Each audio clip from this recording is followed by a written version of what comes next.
Okay, we are live. Hello, everybody. It has been a while since we've done a live stream here on the channel, and it has been a very eventful couple of weeks, I will say. But today, we are lucky enough to be joined by JJ McCullough, one of the best voices in history and politics here on YouTube, someone who I have looked towards for a very long time, and someone who I think has a very interesting perspective on the politics of today, on conservatism, which is a ever relevant subject, and especially given that I can't remember the last Canadian election that so many Americans paid attention to. So it felt like the perfect time to have you on.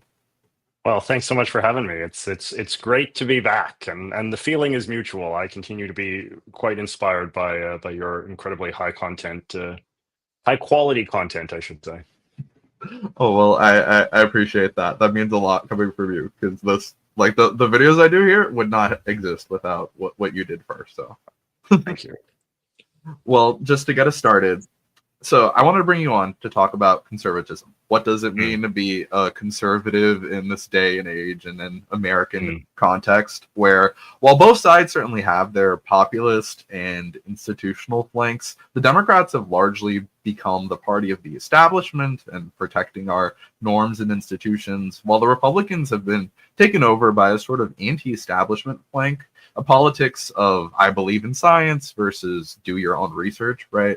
Which sort of flips things on their head. Anti-vax used to be much more of a fringe left-wing kind of movement than a right-wing one, just to name an example. And I think that sort of dichotomy is one that you have a really interesting perspective on as someone who is a conservative, but came to sort of identify with like the Harris campaign more so in the last election. Yeah. No, and it's I suppose it's just been part of my own personal journey and aging, and you live long enough. I'm 40, so I'm like middle age now, and it's like, so I have like very vivid memories in a way that someone of your sort of generation might not have of I've seen multiple sort of presidents come and go, prime ministers in Canada come and go. I've seen sort of trends and movements kind of like arise from little kernels and sort of take over and sort of decline again and this kind of stuff. 40 years old isn't that old in the grand scheme of things, but it is an interesting age to be at, because you kind of have a consciousness that extends back long enough that you can remember multiple distinct eras and how one sort of transitions into another. And so when I started kind of like self-identifying as conservative when I was younger, it kind of meant something very different than what I suppose it means now. And to the point now where I feel like sort of deeply alienated by a lot of what is done in the name of conservatism and conservative politics, to the point where it sort of makes me wonder, like what sort of tribe do I truly belong to? Like a phrase I used a while ago to describe my own content was the idea of just sort of being a somewhat unleft space, not an anti-left space, sort of critically, but it's just like, is there a sort of space for a flavor of politics that is not explicitly leftist or left-wing or sort of socialist or anything like that in sort of its character, but is also sort of not part of what is now being done in the name of conservative politics, which again, like, is just not the kind of flavor of conservatism that I initially identified with, which was, as you kind of alluded to, a sort of conservatism that was about sort of institutional preservation and deference to the past and the wisdom of the past, and a desire to truly sort of conserve what we could sort of broadly call the American system of liberal rights and democracy and free press and due process and all of these things that sort of today's kind of rightists, if we don't want to call them conservatives, are like increasingly openly contemptuous of. And then that sort of starts to feel like sort of deeply alienating, because then it's sort of like you're part of a movement that is the opposite of why I started self-identifying as conservative in the first place, which is a certain opposition and skepticism and nervousness about the politics of radical change. God, that you're so articulate when it comes to those things. I feel like you're so well spoken with those ideas, and I have like all these questions forming in my head as you're talking. But I guess an important distinction that I heard you mention in another podcast that you did was a sort of the difference between being a conservative and being a right winger, which I think you touched on a bit in that answer there. And I think that well, I'd like for you to explain your thinking on that a bit and sort of what we're talking about. But I'd also be interested in your thoughts on because the way that we're talking right now, right, with conservatism no longer really being, or at least in terms of like rhetoric and the way that they present themselves, being about conserving institutions, about preserving what we currently have, and the Democratic Party more so becoming the party of just normalcy.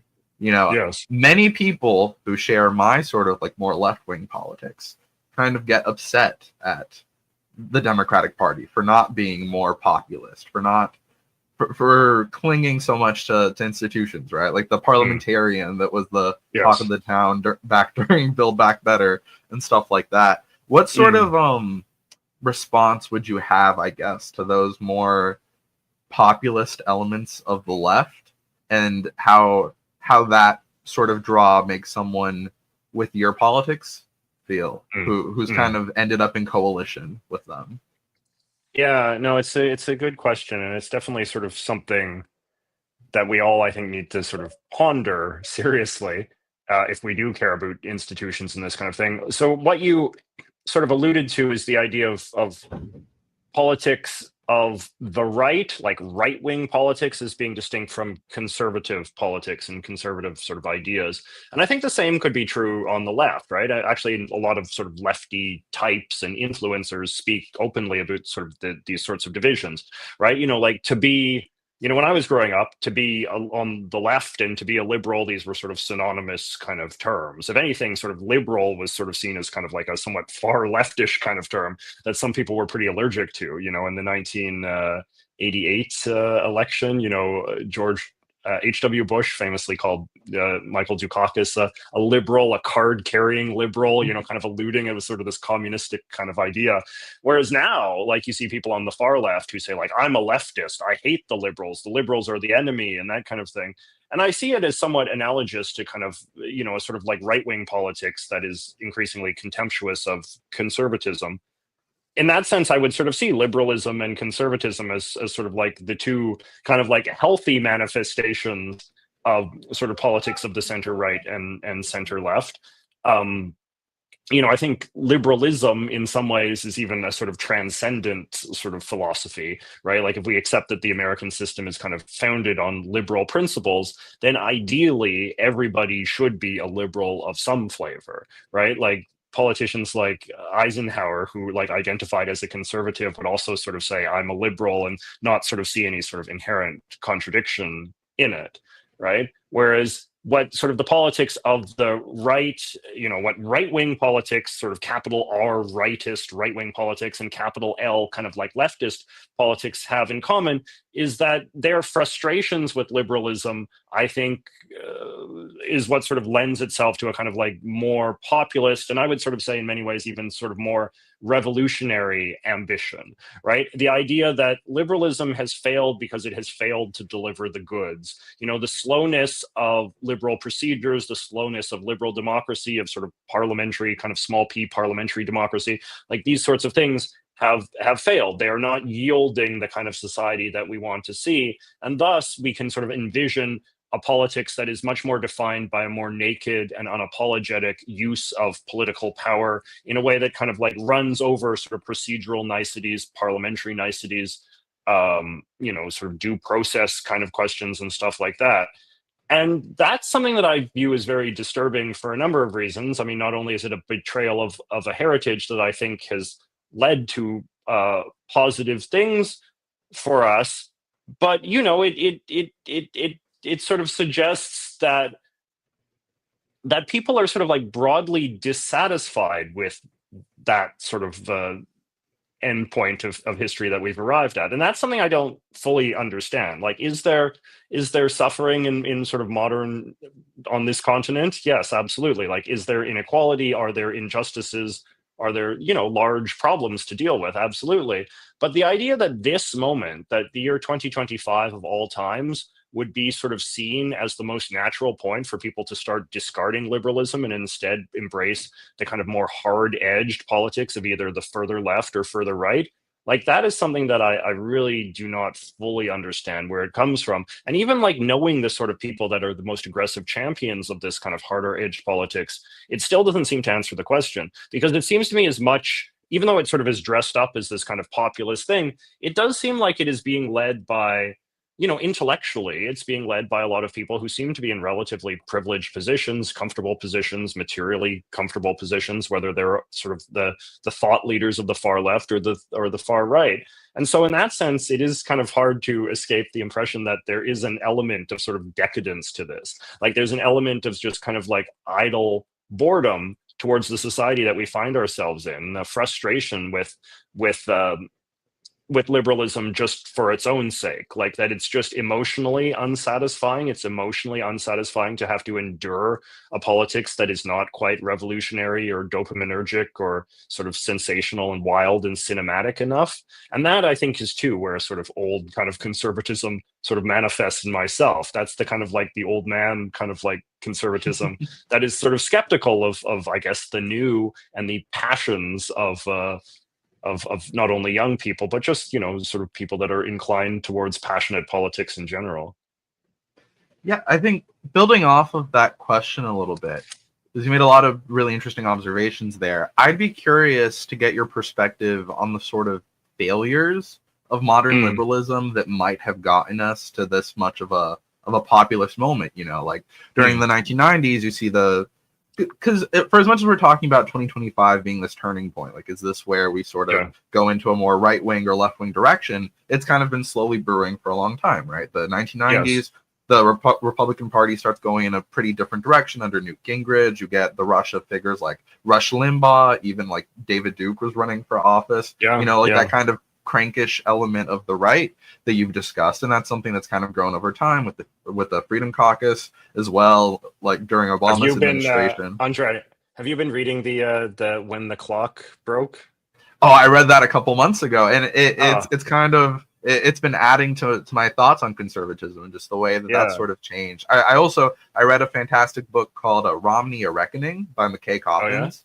Which sort of looks at Mitt Romney as this weird kind of like unique political figure who during his own run was kind of struggling with the Tea Party as well, and found himself like taking these positions that he didn't exactly agree with. Like there's a story in the book where he says he was at a rally and he's like, "We're gonna get rid of the death tax," and everyone started cheering, and he was like, "Why are these people cheering for this? None of them are ever gonna have to pay for that."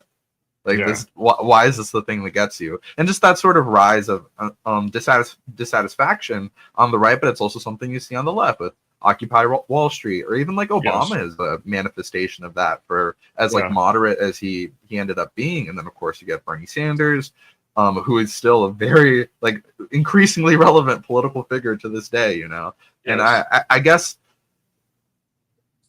I'd be curious on what genuine failings you see there, apart from the sort of like people being just unsatisfied with slow change. Yeah.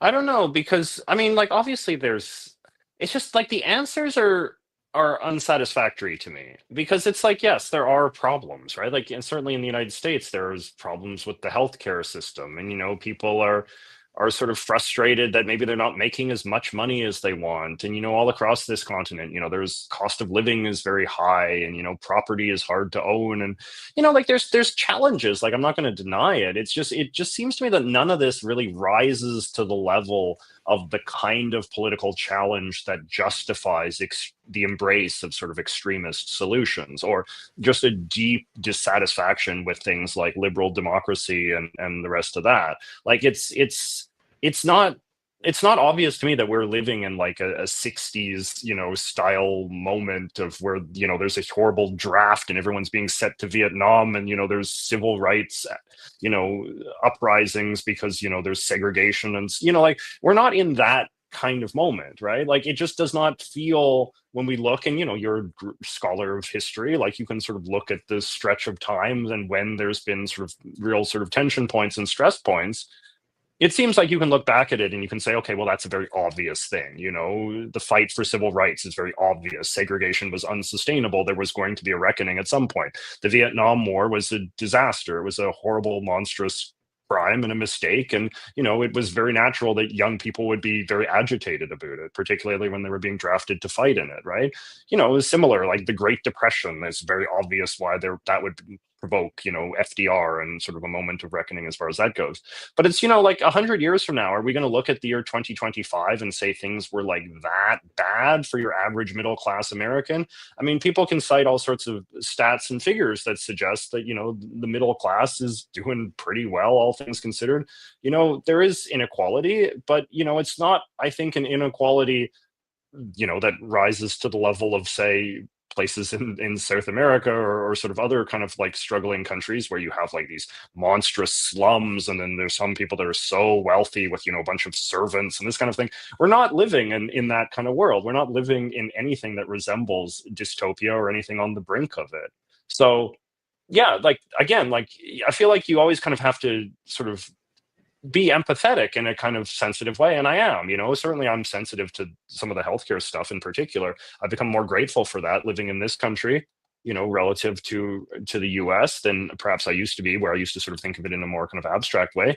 But again, like even then, because the thing too that you always have to figure as well is like, is the political extremism manifesting in the direction of actually solving these problems, right? Like, are people actually being agitated towards the direction of solution-oriented politics? Or is it instead just this kind of like primal scream politics where people just kind of like want to vent a kind of ill-formed, abstract sort of irritation at the system, and then the politicians they support, they don't really care much one way or another if that politician has an agenda to get around to solving the problem, you know, or not, right? Like the classic example is like, you know, Trump. Like Trump supposedly manifested this like deeply felt anxiety about, you know, the illegal border crossings from Mexico, and he was going to build the wall, but he never did it, and no one really seems to care that he didn't do it, right? And even now, it's like, you know, the draconian immigration stuff that he's doing, right? Like, is this actually geared towards solving any, or like the tariffs is another sort of great example as well. Like, does anybody like really care if he's doing it or not? It doesn't seem like they do. Instead, it just kind of seems like it's just this kind of like vibey entertainment, you know, dopaminergic sort of style of politics, which is why I find it, I guess the thing is just like, I find it hard to take seriously the idea that there's this very like clear cause and effect, because it just doesn't feel like there's a component of accountability on a sort of policy side to that sort of equation, if that makes sense.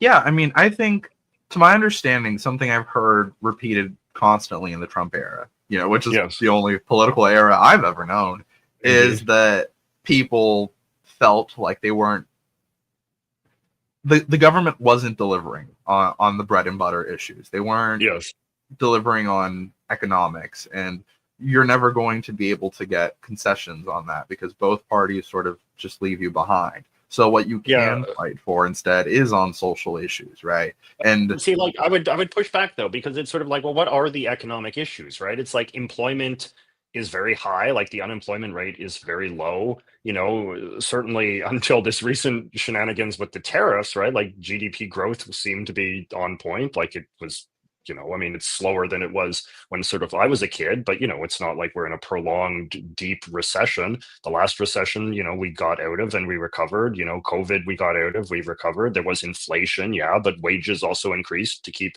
pace with inflation, right? Like, so again, it's like these economic anxieties that we're always told to take so seriously. It's just like, in the grand scheme of things, they just don't seem that big to the point where they would justify the degree of sort of political reaction to them.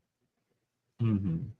Yeah, I guess it's there is an explanation in there for why, you know, like Trump comes to prominence as a sort of like voice for like the forgotten like white working class, right? He very much is like an embodiment of a certain anxiety that you've been talking about, and he becomes their warrior in a way, you know. So then whatever he does is what you support, and it's not as much about the specific policy, it's about how the people that you don't like react to him, right? Yeah. And in consequence, the Democrats have also, for as much as you might, like someone who shares my politics might want the Democratic Party to be more policy oriented, you know, the number one thing ever since 2015, when he rode down that faithful escalator, Yes. you Yes. know, like has been defeating Trump. Like he's sort of become this, he's been able to position himself as the central defining question of our politics. And I remember thinking back on 2024 and thinking like, okay, this is going to be the one. Like either he becomes like the duly elected president of the United States and he kind of goes down in the history books as somewhat vindicated, you know, like Yes. at being reelected. It's this big dramatic thing, or it would be the official end of the Trump era at last after 9 years. But it's been extended, and here we are where, like you're saying, the immigration policy. I think if you were to have a referendum specifically on Trump's immigration policies, you'd see a very different result, or on the tariffs as well. And it's just I don't know, it's kind of disheartening, I guess. Yeah.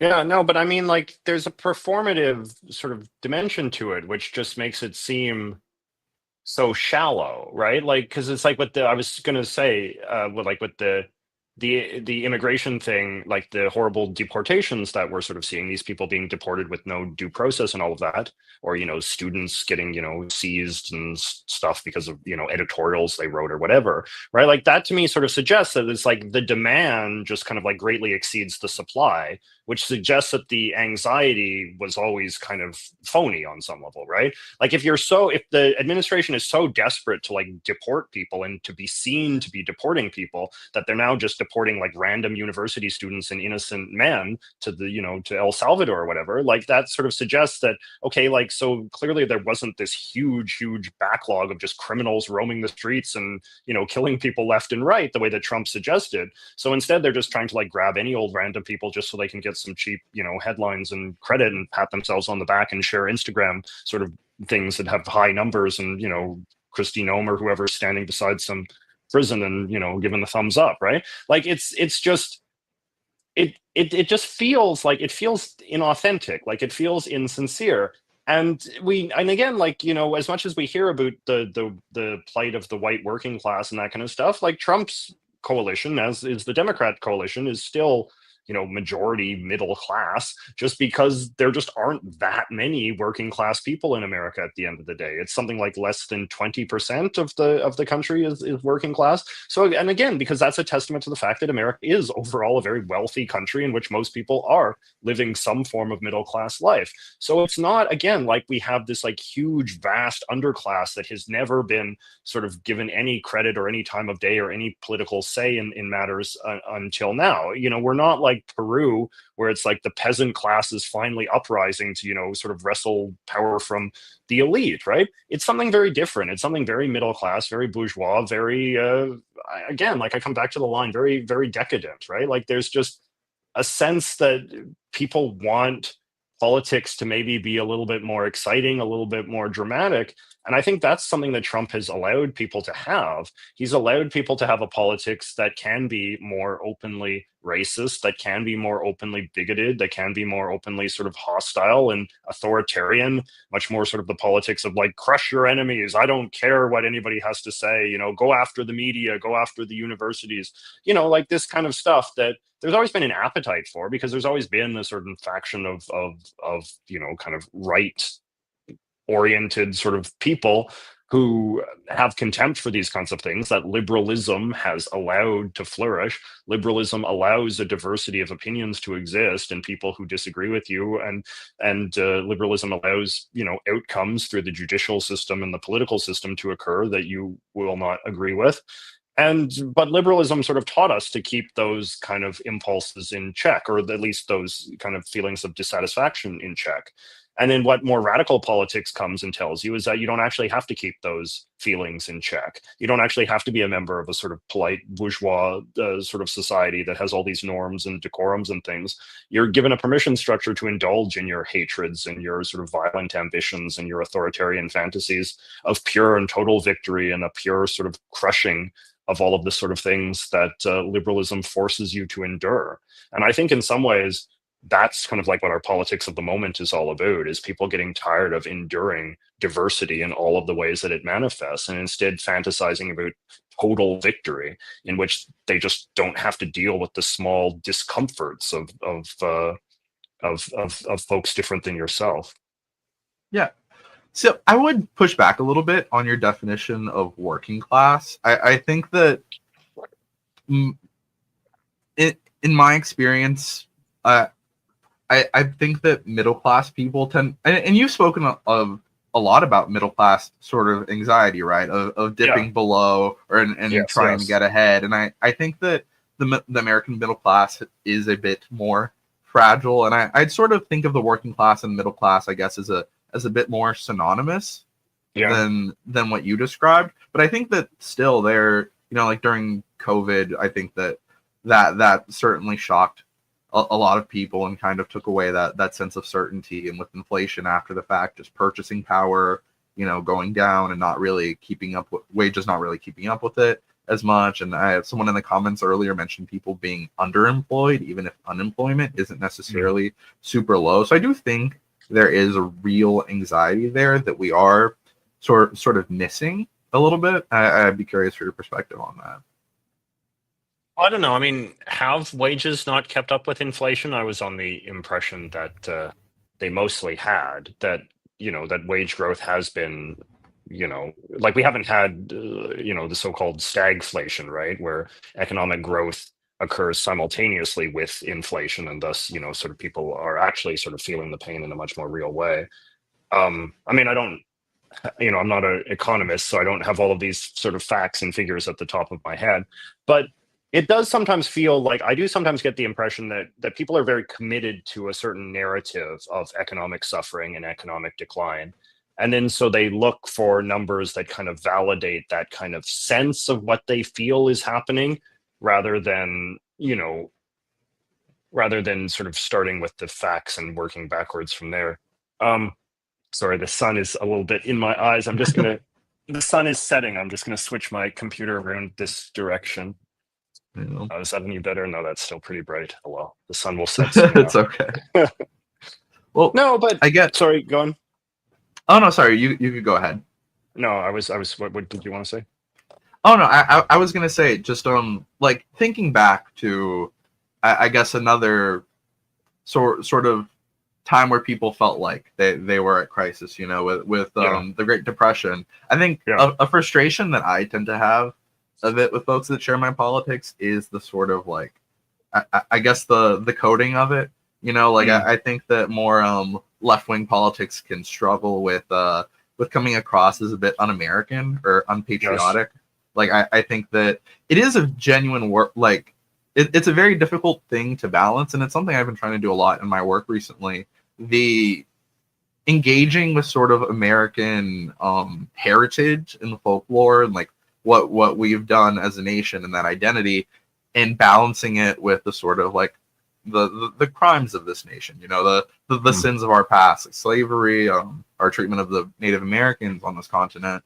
And mm, I think that it's a difficult answer for the left. And I think that if you think back to the New Deal was in a lot of ways quite moderate, right? Like FDR wasn't some ideologue; he was pragmatic, yes, and there was this genuine sort of concern that like American democracy was at a fragile state where it could have gone somewhere like much more left wing or somewhere much more right wing, because of the sheer dissatisfaction that people were at, and the way mm, that he positioned himself was just different. And I think you would have a fascinating perspective on this. As you said on your channel many times, Canadian nationalism does tend to take a more left wing flavor, right? And it yes, does so in its opposition to the United States, the sort of where yes. we're different from them, the more conservative U.S. And I guess I'd be curious on how you think that. Sorry, you muted yourself. I'm sorry. I think you muted yourself, Andre. Oh, there you go. Hold on, I I'm still can't back. hear you. Okay, you're back. Okay, good. Say it again. What was your question? I'd be curious on your perspective on how sort of Democrats or even people that are a bit further left could, in a better way, engage with the sort of like American heritage and sort Mm. of a patriotic messaging in a way that might be effective. Yeah, because it's interesting, isn't it? There was a time in which there was a sort of like base level of patriotism that any movement in America, no matter how radical, would often, pay some degree of lip service to, or at least see some continuity between themselves and it, right? Like even, folks that were arguing against slavery and, people like Frederick Douglass and that kind of stuff, or even some of the socialist leaders in the progressive era and beyond, would sort of pay a certain deference to the American tradition. And like this is where sort of the whole idea of where we're striving for that more perfect union and we're trying to make America live up to its sort of oft stated ideals and that kind of thing. And I think that was always a pretty good sort of way to go about it, right?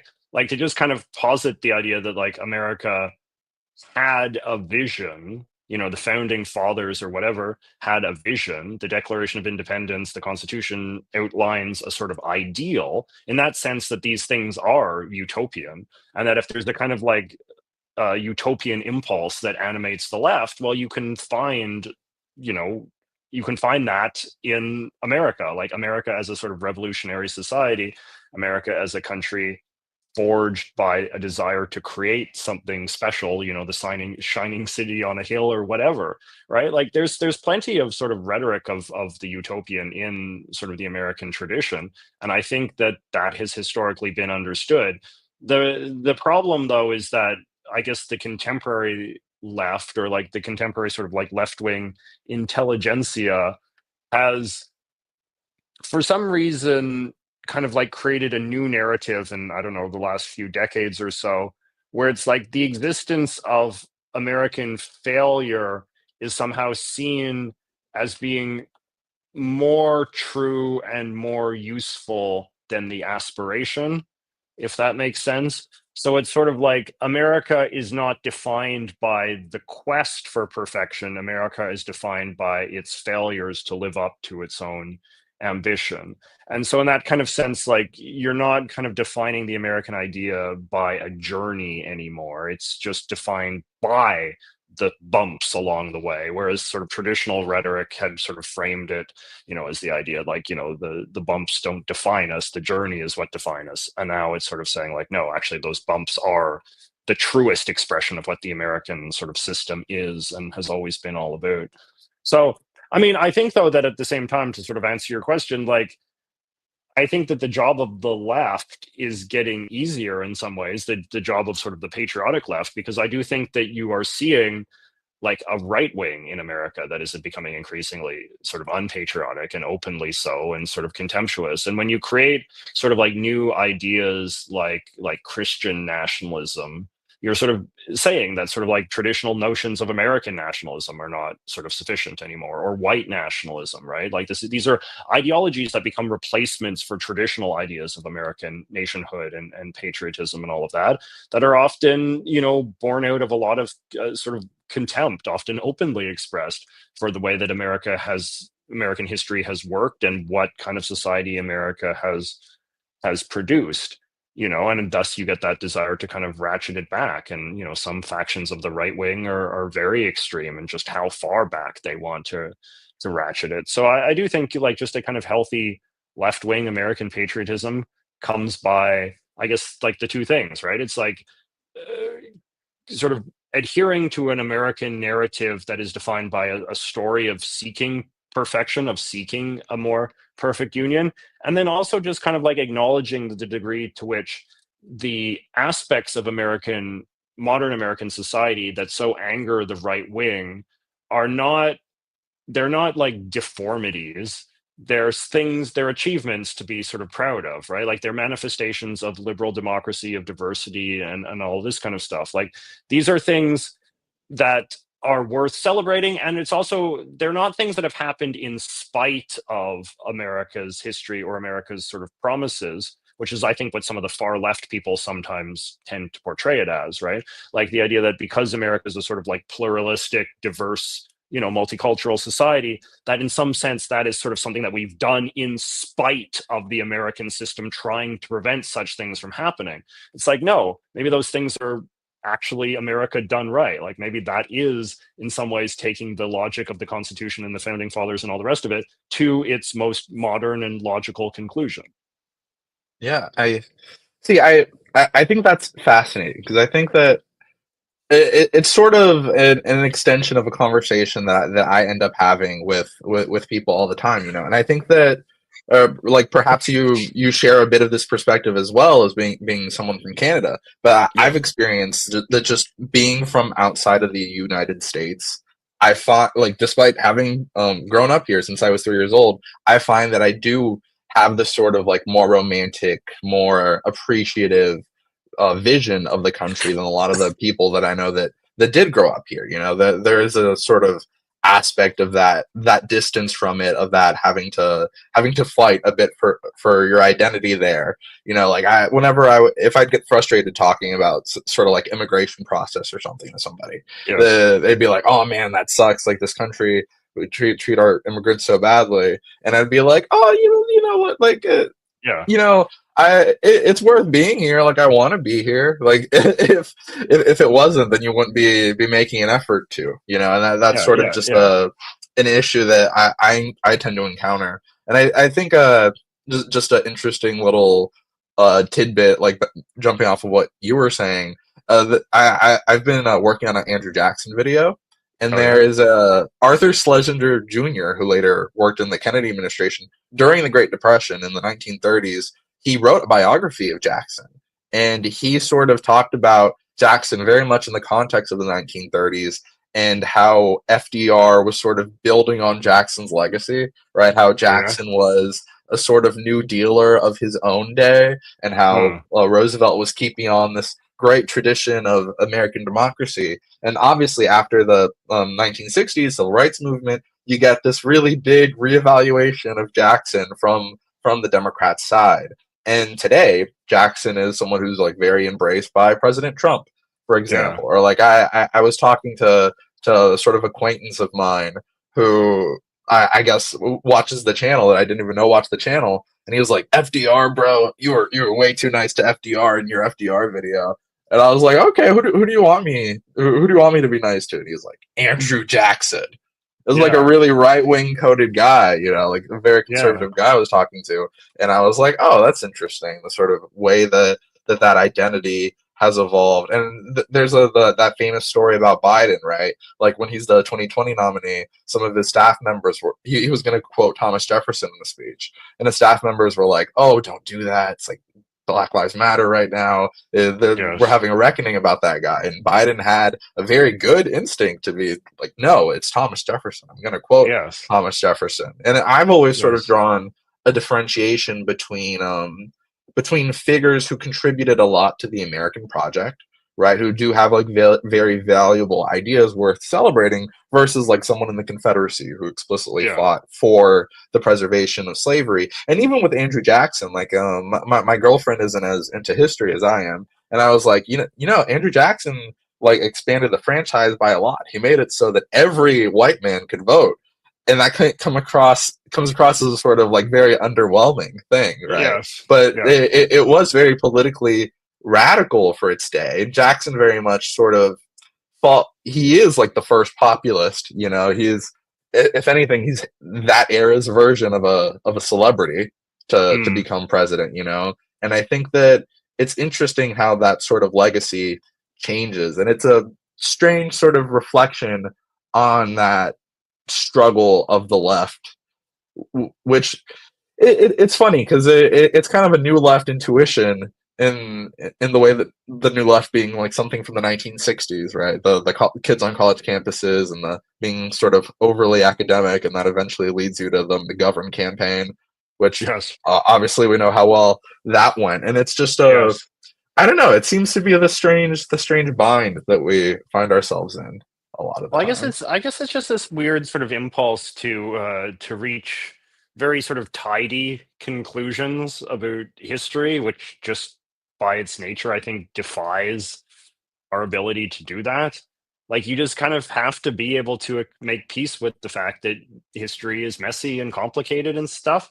And I just kind of feel like even expressing that opinion, which to me on some level feels so self-evident that it's almost sort of banal, right? And yet there's a certain flavor of, I think, kind of far left person who just doesn't want to hear that, or at the very least feels a need to kind of affect a sort of distaste for that kind of opinion, that desire to sort of be nuanced and sort of say, well, on the one hand, on the other hand, and that kind of thing, right? Which, I think like moderation in some ways is a kind of liberal impulse. And if you can be moderate and indecisive and sort of nuanced about historical figures, well, then that might suggest that you can be sort of not nuanced and compromising in present political sort of debates. And, if you have a kind of more radical political impulse, I mean, that kind of attitude of sort of moderation is not to be encouraged in any sort of context, right? So, but I don't know. I think that those are the right impulses to have. I think that when it comes to historical figures, I think it was some Ivy League school like Yale or Harvard or something that was having to deal with the question of like, who should we name the buildings after and all that. And they came up with some sort of like list of criteria that encouraged a kind of like weighing of pros and cons, and trying to understand what historical figures, how they were understood in their own time, what sort of causes defined their political career versus what sort of behavior did they engage in that, though it might be objectionable, was not sort of like the animating focus of why they got into politics in the first place. It's like what you said before, but like, if you were a Confederate person, then it's very clear like what your animating political philosophy was. But if you were just some sort of generic, 19th century politician, or a generic, I should say, like a generic 19th century man who sort of arose with the kind of conventional views on women or minorities of the time that were relatively common, but then you also chose to pursue more radical policies or more sort of reformist policies elsewhere. And then that was sort of like really what defined your political career. But then those other sort of opinions were more kind of like bog standard and thus less notable in a historical context. Well, then maybe from a historical perspective, we should give some, more, we should pay more attention to the things that you did that were notable and were aimed towards, benefiting the society on a broader scale, rather than the things that you did that were objectionable in hindsight, but at the time were occurring in the context of a more ignorant society that, is maybe not as deserving of that kind of judgment. I think it's important that we are comfortable judging the ignorance of the past, in the sense that like we are more enlightened today on so many things. We just know so many more things. So there is a degree to which everybody in the past was just kind of objectively dumber than we were, right? Like there's just like so many like just basic facts about like science and how the world works and this kind of stuff, and just technology and all these things that we just know now that we didn't know then. And so in that sense, like I do think that sometimes it can help us if we affect a little bit of a disposition of being maybe a little patronizing towards the past, where it's just kind of like, oh, you were kind of just a little dopey. So it's like you just kind of believed things. And often, the consequences of those ignorant beliefs were very destructive and painful and damaging. But at the same time, like they were also just the product of a just frankly like stupider kind of culture, like just a dumber era of humanity. And so in that sense, that's another, I think, part of the problem of judging everything by the standards of today. It's not just that that we're sort of applying a sort of present day bias, but just that the people of the past like kind of deserve pity as much as they deserve judgment, right? If that makes a sense. See, something I've kind of struggled with on that regard Yeah. is, like when we think about historical figures, we do tend to think about them as history books, right? As all Yeah. said and done, we don't think about them as real people with real emotions and feelings. Like none of Yeah. this was predestined or predetermined. And I think that, like, for the Jackson video, I visited the Hermitage, his home, and it's Mm. this big sprawling plantation. And I was like taking a tour of his house, and I saw his bed in his bedroom. And I turned to my girlfriend and I was like, I think that's the bed where he died. And she just looked at me like, oh, okay. And then Yeah. the tour guide said, this is the bed where he died. And I was like, Oh yes, kind of in wow. my head. But then I Yeah. was like, oh, that's a bed where a human being died. Oh. Yeah. Like, I'm just sort of trivializing it in that way. But Yeah. I think the sort of the thing I used to struggle with there a lot was the amount of like the real human suffering involved, right? For Mm. as much more for the ignorance that someone like Andrew Jackson or George Washington could have had, if I think of, like the hundreds of people that they owned, just as Yes. complex as you and I, just as many Yes. thoughts and feelings and desires as you and I, and just like the sheer amount of like pain that was wrought on those Yes. people by these men who have very great accomplishments in their own right, who contributed great things to our country. But as I'm sort of writing my Andrew Jackson video, there is that bit of consideration there. It's like, wow, I I'm not thinking very much about those folks that he would have been a terror to, such as the Yeah. Native Americans or his slaves. Which is, I guess, this is kind of the plight of the history nerd in a way, Mm. right? Is you are just talking about these kind of strange men. Like a lot of my friends would joke that I like loved Lyndon Johnson because I was always talking about Lyndon Johnson. I was like, Yes. I have really complicated feelings about Lyndon Yeah. Johnson, just so you know. Yeah. No, I mean it's and like I'm very sensitive to what you're saying because I think it is true, right? Like it's like history is written by the winners. History is written from because, given the ignorance of the past, like history is written from the perspective of people that were deemed to matter at that particular moment of time, right? And also the people that mattered at that particular moment of time were able to matter by structures that kept certain groups in positions of power and privilege and kept other groups like down, like very aggressively down. When we think of the Native Americans and and enslaved African Americans and even women and other minority groups, right? Like that these were groups that were denied the privileges to sort of enter a sort of respectable bourgeois society, right? Like they were less educated, they didn't have as much money in many cases, they didn't have property, right? Like they didn't have the ability to enter sort of the educated workforce and work sort of respectable, middle class jobs that would earn you enough money to enter into a kind of a sort of bourgeois existence, right? And it's hard because I think that one of the challenges of history is that you want to be empathetic to the victims and those who sort of suffered by these unjust systems, but their stories, by virtue of their disempowerment, their stories are not as sort of compelling, right? Like they were not the big movers and shakers because they were held down by a system. And this is something that I find very like that to be very like quite challenging and quite hard to kind of like wrap your brain around, because then it's sort of like, well, what is the just way to tell uh a sort of enlightened version of the present or of the past? And one thing that you sometimes see, I like to collect like history books and modern history books and books that are designed for young kids and teaching them how to understand American history and all that. And what you sometimes see is like, okay, well, like, are there kind of forgotten heroes of marginalized groups? Like, is there like a woman who was important in some way? Is there a black man or black woman or, whoever who was important in some way? And like, are these the kind of like unsung heroes? And it's like, I get that impulse on one level because it is nice to have, to learn about history in a way that is diverse and in some ways feels analogous to the diversity of today. But on the other hand, is it also important to just teach the fact that there actually weren't as many of these kind of heroic figures because the system that existed at that time prevented the emergence of those kind of people?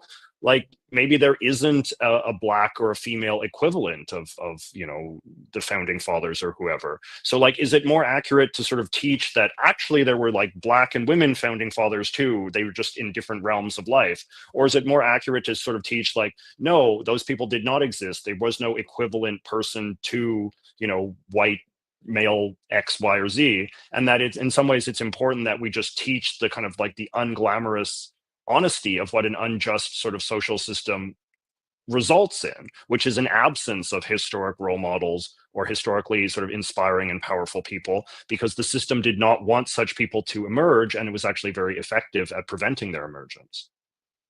Yeah, I see. I think that's fascinating because when you for as much as we've been talking about the left sort of struggle with American history, I do think that the right, as you've kind of mentioned before, has Yeah, been having a bit of its own difficulties with that. And I think that even in what you're talking about, like the representations of certain marginalized groups in our history, is something that the right has surprisingly kind of bungled, right? Like I think that it's been quite censorious, yeah, especially now during the Trump administration, like with Doge like taking out the Tuskegee Airmen from the Air yeah, Force training video, just like needless little things like that. Because there are certain like overly academic, like left kind of like overextensions on identity things that don't really that aren't really receptive, that aren't received very well by the American public at large.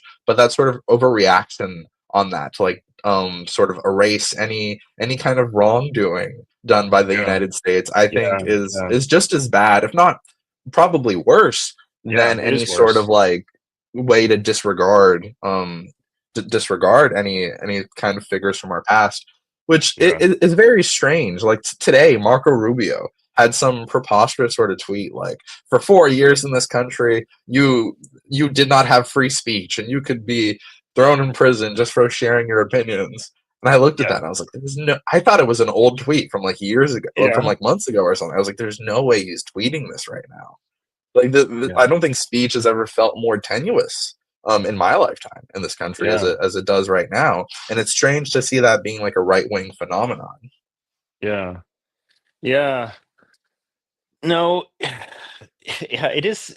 But the weird thing about it though is that now the impulse on the right is for more censoriousness, right? Like it is not actually to celebrate the actual manifestation of what free speech looks like, which is a true diversity of expression and diversity of thought, right? Like nobody's really in sort of today's Republican Party, like nobody's really interested in diversity of speech and diversity of ideas. They're interested in their side being able to express ideas without consequence, right? And that's been very disheartening as someone who, when I was starting to identify with sort of conservative politics and that kind of stuff, like I thought that that kind of thing was more sort of sincere, and perhaps at one time it was sincere, but now like the whole rhetoric around free speech is transitioning into something that is much more blunt, much more weaponized, much more in the direction of like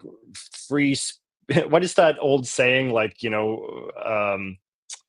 like the law that it empowers me but does not bind me, or are you familiar with the expression that I'm I, saying? I don't think so. No, I'm sorry. There's some, I'm sorry, I should have this more in my mind, but like No, there's this it's all kind of right. there's a certain saying where it's like the law, like it empowers one group and then sort of binds another, right? And I think that that's sort of what you're seeing a little bit with the free speech thing, is that it's not sort of seen as a tool to kind of like broadly empower all voices in American society. It's a tool to sort of empower one faction in order to maximize their influence and their ability to sort of shape debates and so forth. And then once they achieve power, they have no sort of compunctions about using other aspects of the state to to undermine or to marginalize the influence of what the exercise of their free speech rights would look like.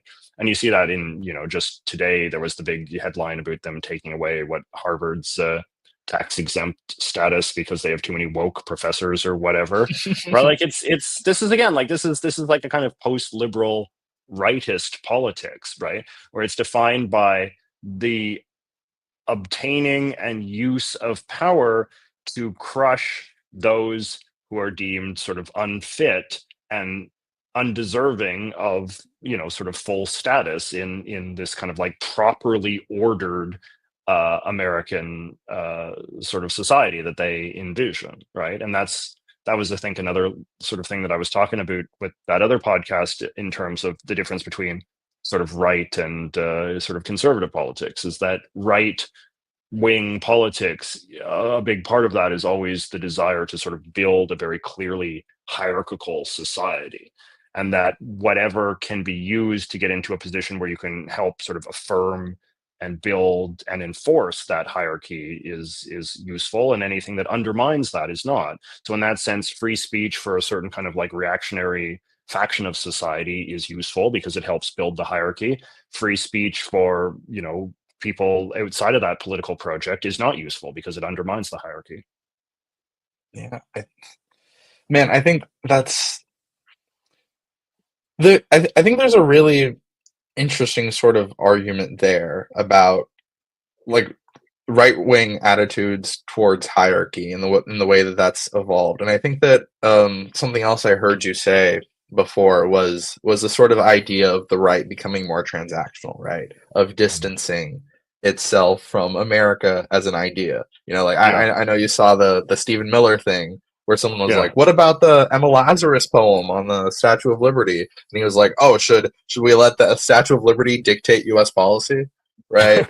yeah, Which is I guess true on a practical level, right? Like it's not written into U.S. law, but it yeah, is sort of strange to see a conservative or right wing, as you would differentiate, figure sort of distancing yourself from American iconography in that way. It feels mhm, very strange, and I think that it's funny because that was something that like make America great again. Really, it really gets you. Like it's a yeah, memorable thing. I think Kanye West, for as ridiculous as his sort of actions have been lately, had a very interesting argument in 2016 where he was like, "Oh, I wear a MAGA hat not because I like love Trump or anything, but the MAGA hat made me feel like a man, and Hillary didn't make me feel like a man."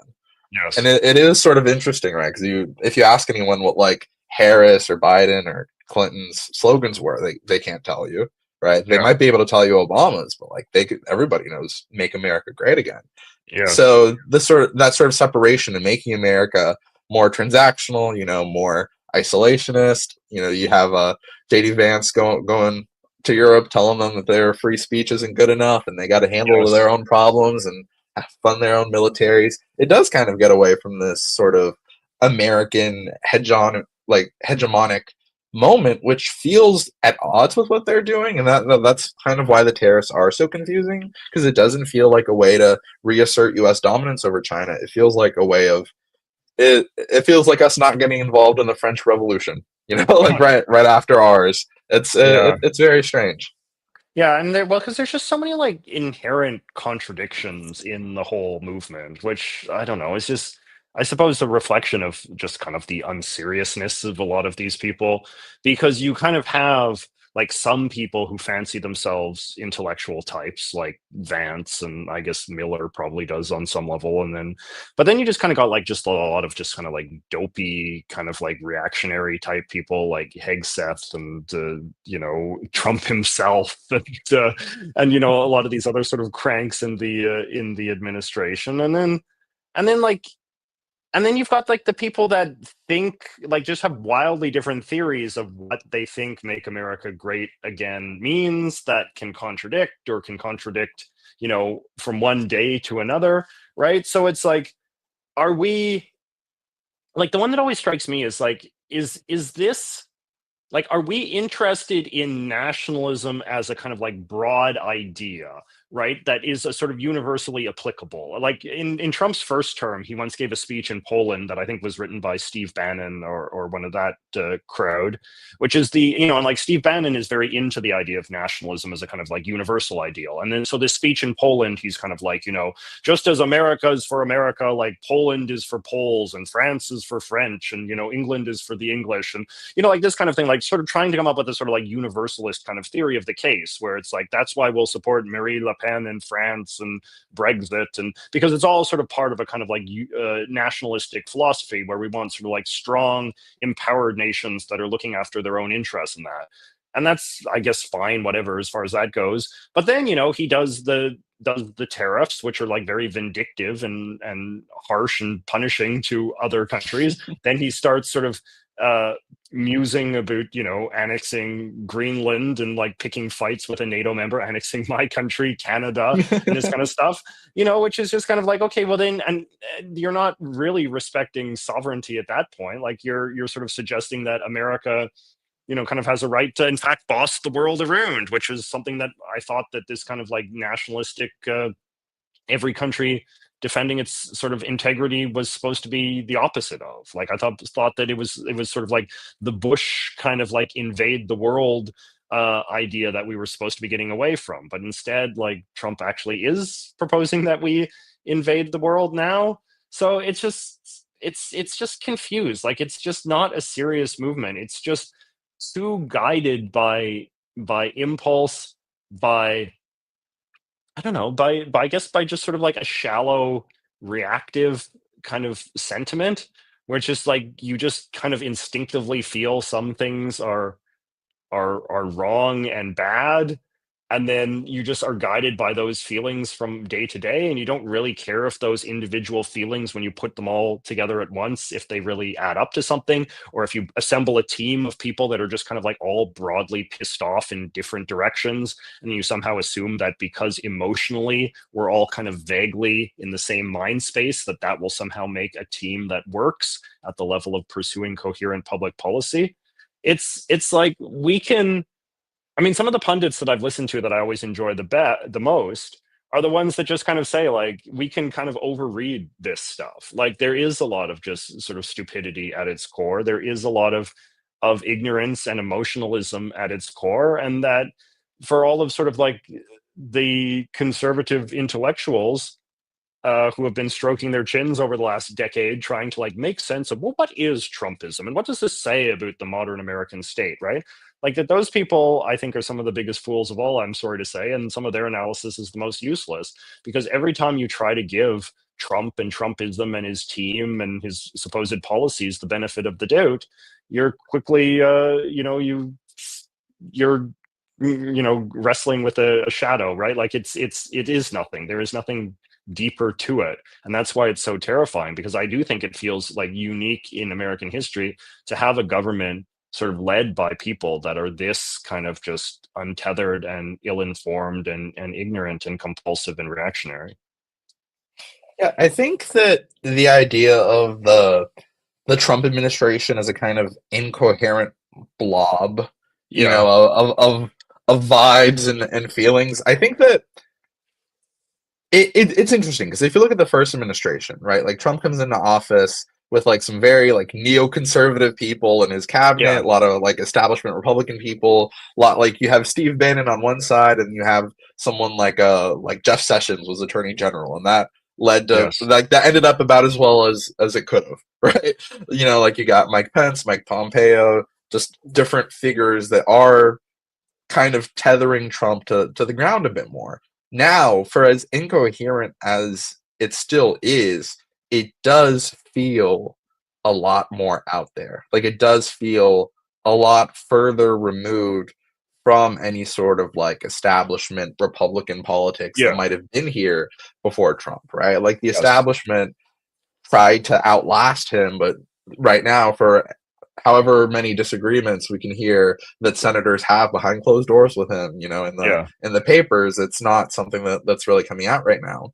And Yeah. it's interesting because it really, like, when you talk about like white nationalism and well, what American nationalism even means anymore, you get to the sort of like kind of blood and soil kind of Yeah. ideas that Yeah. are there right now, especially like with Vance. If you read Hillbilly Elegy, there's a story there about the like 6 generations of his family that are Yes. in the same Kentucky in the same Cemetery. graveyard. Yeah. Yeah, Yeah. Yeah. Yeah. and even with him, you think about like the sort of the history of the Scots Irish people is something I've been looking into for that Jackson video, and you read about how they're sort of like their plight informed the American frontiersmen, and how like Scots Irish really kind like their identity really helped inform American identity, and that this like definition of what a true American even is with JD Yeah. Vance, which is so strange, and it I guess it goes back to the idea of America as an idea more so than Mm. than just like a physical country, right? Like you can come Yeah. here when you're 3 years old and feel like completely adopted into American society, right? Like I am an American, and that's not something that you could have in a lot of countries, right? And I Yeah. think Yeah. that it's a strange thing to try to distance it yourself from, and I think that alienation is something that feels much more cohesive. Even the birthright citizenship, right? Like for as long as like as short of an amount of time as that attempt to take that away lasted, just that notion of like someone being born in this country and not being an American for one reason or another is very un-American. I don't know. That's what Yeah. a lot of this stuff comes off as. But I mean, like, and even, but even this is like is incoherent, right? Because you have no, because it's very true. Like Vance, I think, is basically like a soft, like white nationalist. Like he does sort of believe that the six family generations in the Kentucky graveyard are somehow like truer Americans than Americans who just came, last year or whatever, right?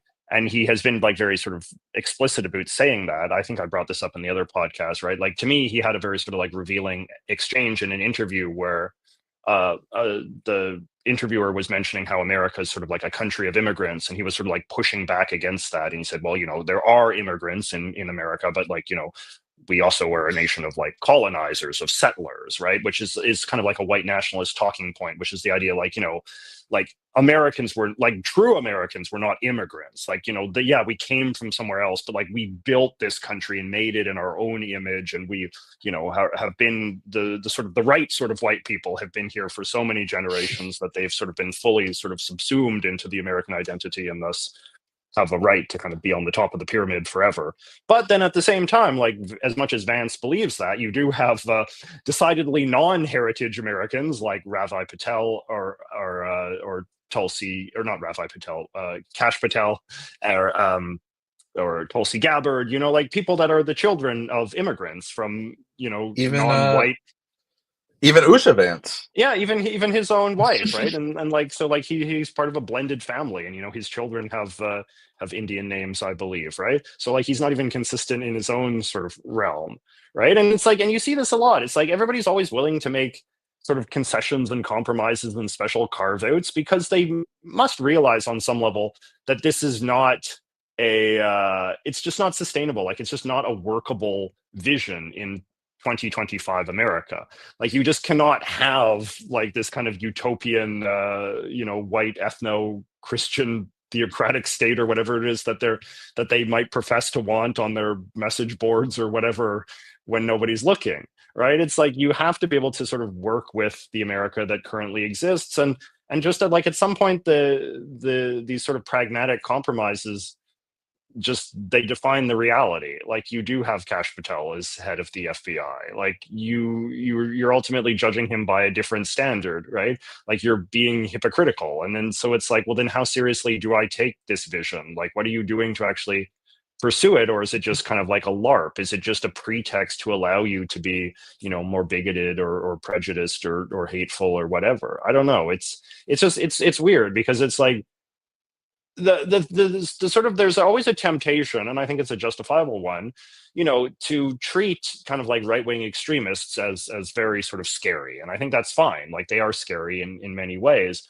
But at the same time, like they don't deserve to be given this credit as being these like genius Hannibal Lecter supervillains either. Right. Like they're often inconsistent and weird and hypocritical, and their ideas often don't work. And what they say sort of rhetorically often has a lot of holes in it, no matter how terrifying it might sound in practice. So I do think that like, things like mockery, contempt, pointing out their inconsistencies, their hypocrisies, and just kind of like having a bit of fun with it at times, I think is necessary. Because I do think that a lot of these people kind of like get off on the idea that they're big and scary and powerful, and then sort of all of the cucked liberals are sort of cowering in fear of it. It's like, oh yeah, because we're so based, and yeah, we do want to do this and that and that and that.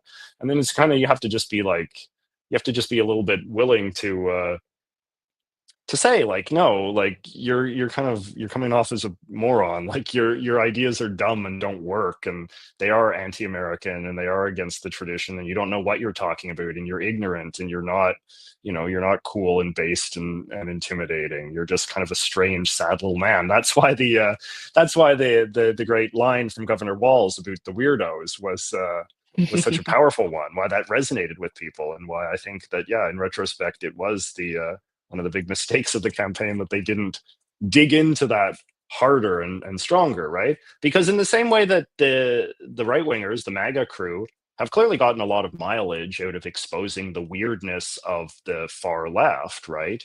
The For some reason, like, the Democrats are just much more timid, I think, about emphasizing the weirdness of the far right, and that's actually something that the left wingers in Canada have been much more successful at.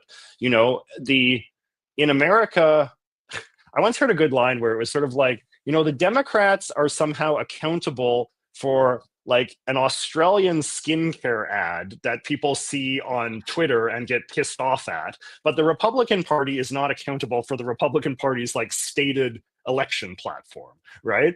And that's unjust and unfair and bad, but it does sort of suggest that if politics is going to be played that way, then why are the Republicans not held accountable for every like grotesque right-wing thing that manifests in modern American culture? And in Canada, the Liberal Party is very effective at holding the Conservative Party accountable for that kind of stuff.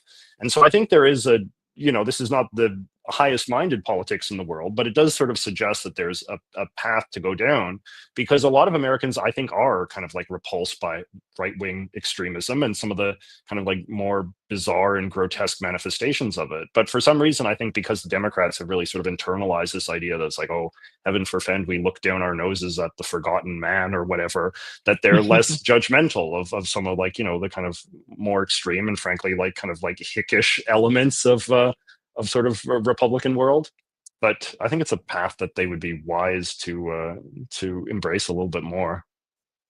Yeah, I want to give a quick shout out to our mutual friend Ryan Getty, who has a great YouTube Oh, channel, who's in the of comments right course. now. We You love guys Ryan. should go check him out. Super great guy, great channel, and I just wanted to plug him real quick because I saw him here. We love him. He's a lot like you, Andre. I think he's anybody that enjoys your stuff will enjoy him. You guys, Yeah, you yeah. both. One thing I think, I was telling this to Ryan the other day. Like, you guys, you both are. You're good. What is the word? Like, you're good at rhetoric, or you're good at like sort of speaking rhetor. What? How do you say rhetorician? I don't know how you say that word, but it's like, Good you got orators maybe, yeah, like you're good at, orators, yes. yeah, you're good orators. When either of you is like sort of really riled up, you can be very like poetic and moving in your use of language in a way that's very charismatic and compelling. And I it's both of you guys, I've had the sense listening to some of your more sort of well written sort of tirades or verbal essays or whatever you want to call them. It's like they're very powerful and moving and just very articulate in a way, and very thoughtful and poetic, just in a way I haven't experienced a lot of rhetoric of that sort on this platform. So that's a compliment I would give to both of you. And so anybody that enjoys your stuff should check out Ryan's as well. Oh well, I appreciate it a lot. I just wow, that's so incredibly kind of you to say. Well, I don't know. I guess I sort of like always thought of myself first and foremost as a writer. Like mm, I put a lot of thought and effort into that, and I always kind of wanted to make my videos documentary-esque. So I appreciate you having such kind words. And Ryan's stuff is fantastic as well. Like I watched it and yes. I really enjoyed it. And I sent it to a friend of mine. I was like, does this like, do you think our writing styles are similar? And they were like, absolutely. Like you guys Yeah. are, you know, Yeah. which is also a great compliment because Ryan's such a good writer. So to be compared to him in that way also is awesome. And I don't know, I It guess makes me inspired. It makes me, I don't know, it just makes me feel positive, because I do kind of feel like, and again, like, to kind of go back to what we were saying right at the beginning of the conversation, right, which is like how old I am, is that when you see sort of when you have lived through a few distinct eras, you start to sort of like notice things and like keep like sort of ideas sort of occur to you, and it's like, okay, like maybe keep your eye on this. And so I feel like looking at you, looking at Ryan, and maybe a couple of other people, it's like, okay, there's something interesting going on here. Like there is something going on with a certain sort of faction of young Americans who are kind of interested in the sort of things that you guys are in. They're interested in a kind of progressive politics, but they're interested in also sort of seeing themselves as sort of contiguous with a larger kind of American story, a larger kind of like pursuit of American ideals and this kind of stuff, and a defense of a kind of liberal order that is being threatened right now. And that's, and also, you know, are again like articulate, creative, and you know, learned and all of this, and you know, talented in modern media and that kind of stuff. So it's like, okay, this seems interesting. Like, is this going somewhere? Is this going to be part of something new? Are there going to be more people like you guys going forward? Is this going to someday be a trend in the same way that, you know, I don't know, like far left streamers are a trend, or alt right weirdos on, you know, 4chan are a trend? Like, is this going to be something? And I don't know. I hope it is. Maybe it won't be. But at the very least, like when you start to sort of see multiple sort of case studies in a sort of style of politics that feels fresh and interesting and resonant with the moment we find ourselves in, it is sort of something to be encouraged by and curious about. And I find myself sort of curious about what to make of this. Yeah, I mean, I think that that really is the democratization of media in a lot of ways, right? Like, Mm.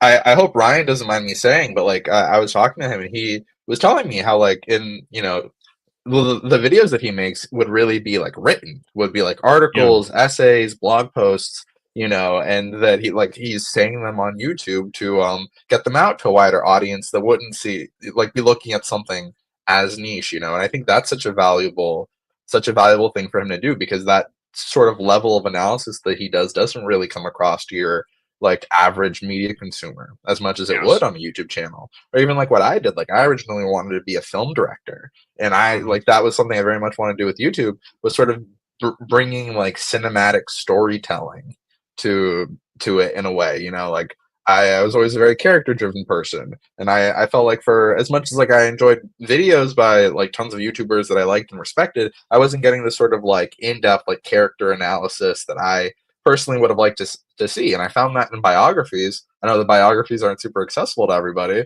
so I Yeah. like made an explicit effort to do that level of character analysis and to mention the biographies very explicitly and tell people, like, hey, go read these books, because these are fantastic books. And I think just as YouTube becomes a more ubiquitous platform than it already is, you know, you'll see more of that. And as like, every little kid wants to be a YouTuber when they grow up, but what YouTubers those little kids are going to be really varies by the person, you know. And I think Yes.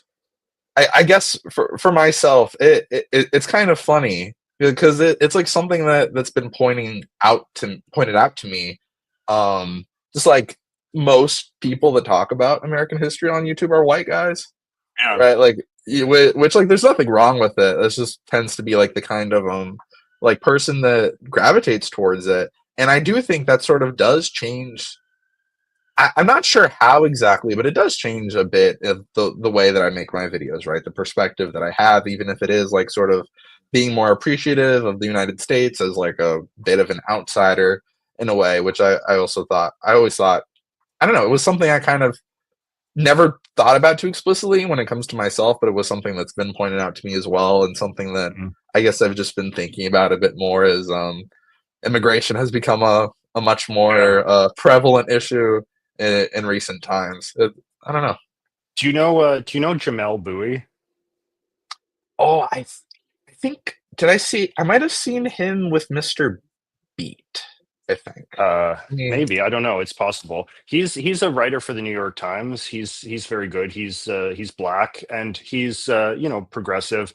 I don't know. I just find him very interesting as well because he feels like of the sort with you and Ryan. I mean, he's older, but he he has a sort of sense of like American history and sort of where to be inspired by it, where to be sort of critical of it, and that kind of stuff. But he's really cool, and I like that. You know, he's not just another white guy either, right? Like he does sort of have a perspective that feels informed by his own life experience, but it also feels sort of like unique and interesting and something that sort of defies easy categorization, but feels reverent towards a certain liberal kind of tradition, you know.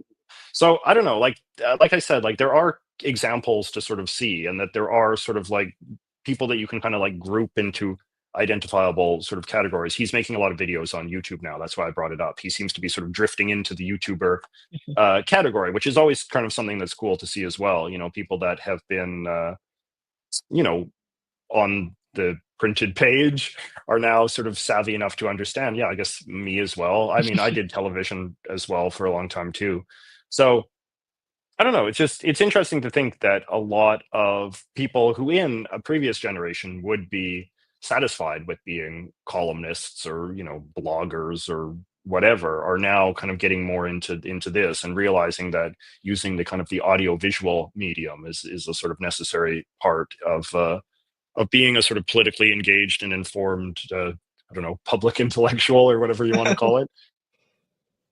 Oh yes, I know it's very strange because I don't being a YouTuber it's really a bunch of different jobs, right? Like, It is. I lucked out because I had a background in video, you know, Mm, so I got here like really already knowing how to make videos and how to edit. I can't imagine starting out not knowing that because you already have so much other stuff to figure out. Still a yes. nightmare every time that I have to make a thumbnail. Mm, yes.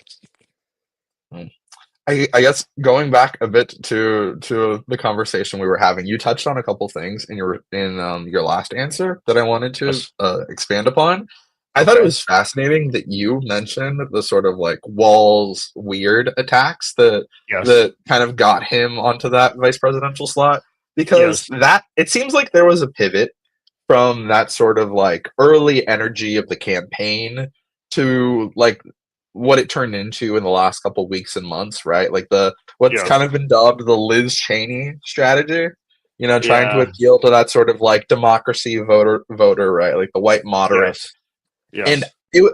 I've always sort of like implicitly kind of considered like, oh, you know, JJ is like the guy that was aiming for, right? That's sort of Yes. like moderate Trump skeptical or not, or just like anti-Trump Yeah. conservative. But then Yeah. I did sort of think to myself, like you were already in the Democratic coalition by Yeah. that point, I believe. Like they didn't need to win you over still, and it seems like that was a strategy that didn't really work very well in winning over like voters similar Yeah. to yourself. Yeah. I don't know. I mean, I don't really know what to make of that because I mean, like the polling data does suggest that a lot of people perceived Kamala Harris to be like the more ideological character of the two. And that, you know, a lot of Americans do have fear and doubt about sort of far left politics. So like it's not an irrational strategy, but maybe, I don't know, like maybe Liz Cheney was just the wrong person to manifest that, like that, because she represented a sort of, I mean, like I don't want to sort of overstate this because I do think people on the far left have overstated it, but there is a degree to which like she is just a symbol of some sort of attitude, right?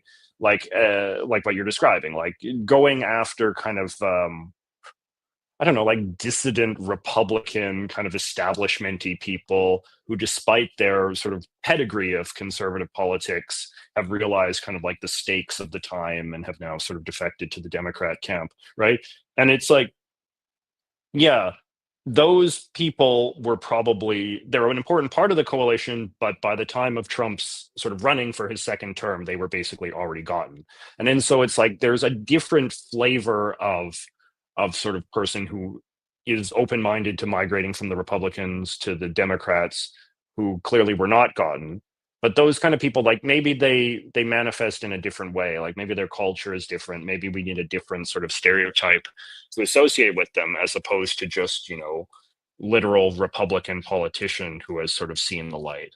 Like, is there some other sort of figure in the culture that could maybe manifest that attitude? And I think, you know, when Trump runs for his third term or whatever, like I think there's going to be a lot more people that kind of maybe fit into that category because, for example, like you are starting to see some of like the bro types, the tech bro types, you know, the kind of male influencer types who credulously supported Trump in many cases for the first time this time around, who are now realizing that this was a disaster, right? And it's so like you can imagine a scenario in which the next time it comes time to run against a Republican, uh, those people will function the same way as Liz Cheney, but their story will be different. They'll come from a different cultural milieu, and in that sense, their argument over the case to be made from abandoning Trump will hit a bit different, right? Because they'll have a distinct sort of story of betrayal that will not be as much about sort of violating ideological heresies or whatever, as it will be just like a story of just not like delivering the goods, or sort of hoodwinking you into thinking that, outcome X would happen when what we've instead got is, fear and division and, tariffs and all this kind of stuff. See, have you ever listened to Theo Vaughn? Like, how much do you know about him? Yeah, I'm sort of aware of him because he was like freaking out about this, right? Like the tariffs tanking the market, and he's like, "Chat, why am I poor now?" and like, this kind of stuff, right? So, I, I I haven't seen him talk about tariffs, but he is sort of someone who, in my mind, I've kind of ascribed to be the quintessential median voter type, right? Like yes, yes, I've listened to his show a good bit, and I find him to be a like pretty compelling person. He's no political philosopher or anything, but he yes, just by himself, he is pretty entertaining, and yes, it's very interesting because this election cycle, he sat down with Trump, with Bernie, and with RFK Jr. And yes, he was like equally as like pleasant and had like equal camaraderie with all three of those men. And yes, he seems to like all three of those men quite a bit. And that does sort of fit into this kind of like bro archetype. And it's very interesting to see him talking to Bernie and being like, yeah, you're right. Like Wall Street is screwing over the average American, but then also talking to Trump and just like laughing with Trump a little bit, but yes, like he loves RFK Jr. as well, and but then there's an episode where he's like crying about the horrors like being committed against the children in Gaza, and it's yeah, this very sort of like incoherent thing that you see. There is a certain question of just like getting to people that may not be as politically informed or that engage with politics in a less ideological way. Like yeah. we've been talking about pragmatism, but what does pragmatism look like for someone who isn't as politically minded? You know? Yeah.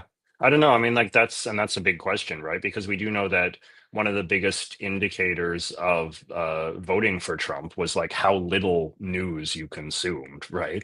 Basically, how politically ignorant were you, to put a real fine point on it, right? People don't want to sort of express it in that way because it seems too judgmental. But yeah, like Trump was popular with people who don't really follow the news, don't really know politics that well, many cases have not voted much or at all in the past.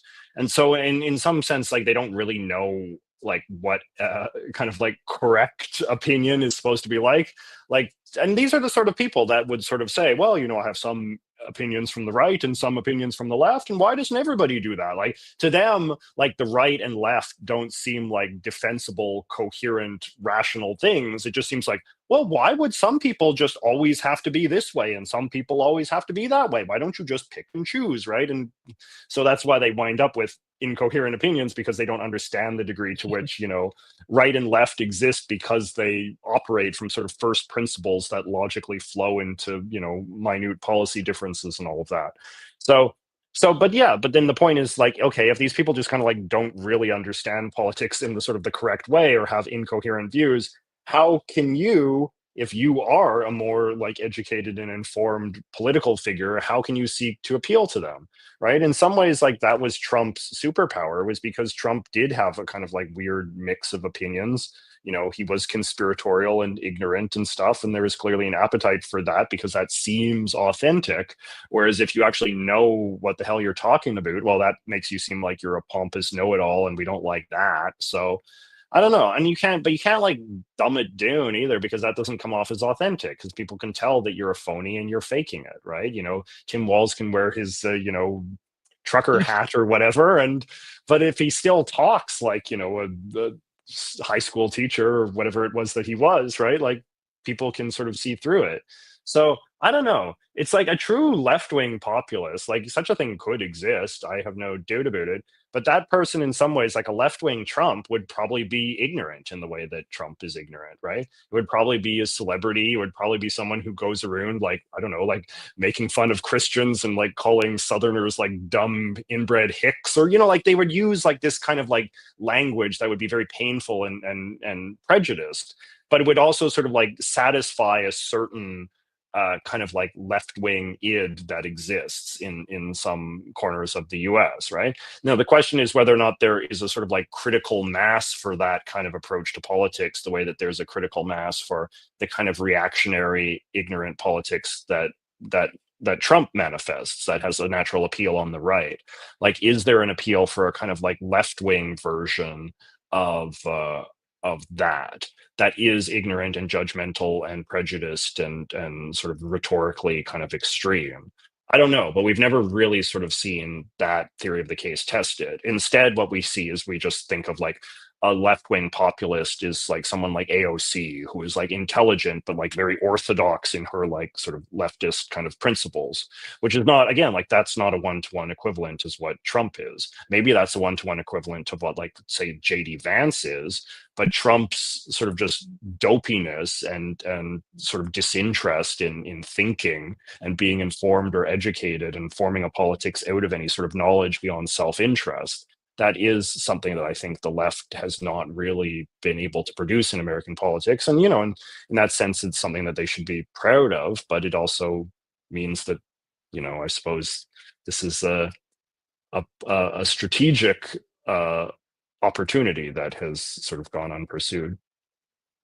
I wonder if, see, my question is over the kind of voters that Democrats have, right? Like this sort of Yeah. like urban professional class voter that's really become the kind of base of the party, right? That does tend to be a Yes. little more sensitive, does tend to be a little more apologetic, right? Like Hillary Yes. Clinton did a bit of what you're talking about, right? Like the basket of deplorables, Yeah. for however Like, infamous that ended up being, but she's very yeah. apologetic about it, you know? Absolutely. And to me, that's the revealing sort of fact about that, right? It's like, whereas like, the Trump equivalent is like, eating the dogs and all that kind of thing, right? And he like doubles down on it, right? Like he's not apologetic and he says, like, absolutely, I believe that. And I was good. And I'll say it 1,000 times, right?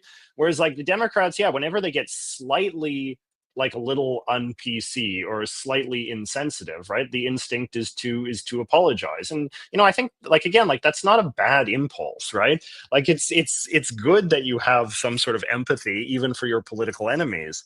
But at the same time, just in a sort of like nakedly kind of cynical sense, like is that, I don't know, like we don't know. Like we don't know how well that would have worked to just be an unapologetically like mean candidate to like half of America and say, yeah, actually they are deplorable and I'll keep saying it. And they do cling to their guns and their religion because they're dumb and they believe in stupid things and they go to their dumb church and blah, blah, blah. Right? Like you've just never, like the Democrats just do not have an interest in sort of going down that path, which is not to say that they're like, maybe there's someone in America, maybe there's like a celebrity or somebody who wants to sort of pursue an attempt at that kind of politics. And he'd be sort of marginalized by the Democrat establishment in the same way that Trump initially was marginalized by the Republican establishment. And all the respectable Democratic senators and stuff, I'm sure, would deplore such a person and denounce him and all the rest of it.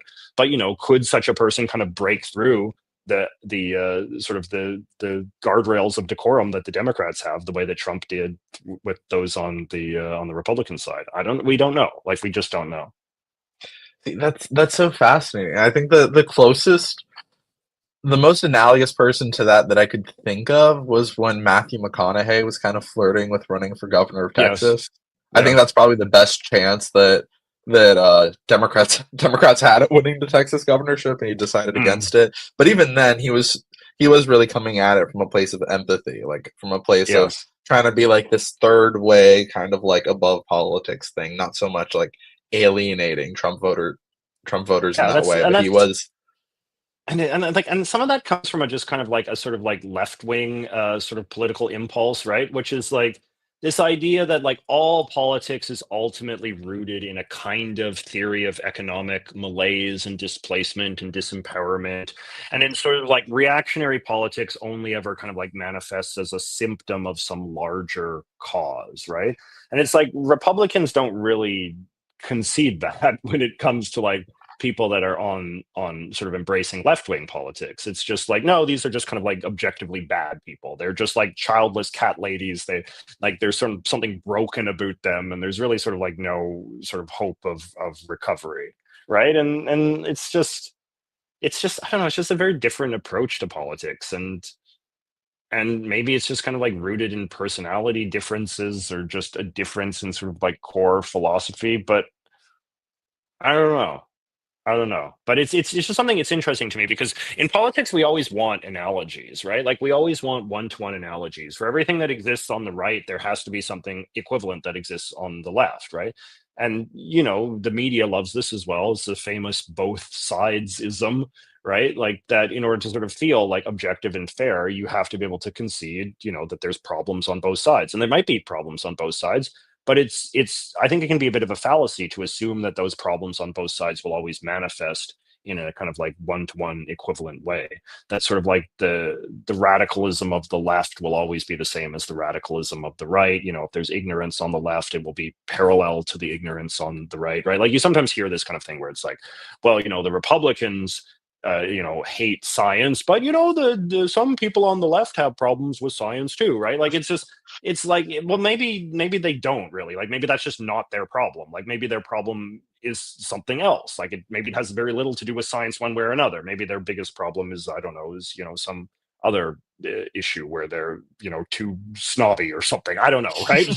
Like you know what I mean though. But it's this desire that everything kind of has to have its mirror opposite, and I think that can, even though it sort of comes from a well-meaning place, it can be, yeah, just ignorant in practice. See, I'd be curious in asking you how you Yes. feel that that's bled into Canadian politics, because I know that you're a big believer that we on this continent share sort of like broader Yes. American culture, and that American politics does very much bleed into and inform Canadian politics. Because I Yes. feel like this election is such a interesting one because you have someone like Mark Carney, right, who is this kind of generic, like competent enough bureaucrat, and Yes. like this kind of person that you could probably see yourself really supporting in an American context against Yeah. someone like a Trump, right?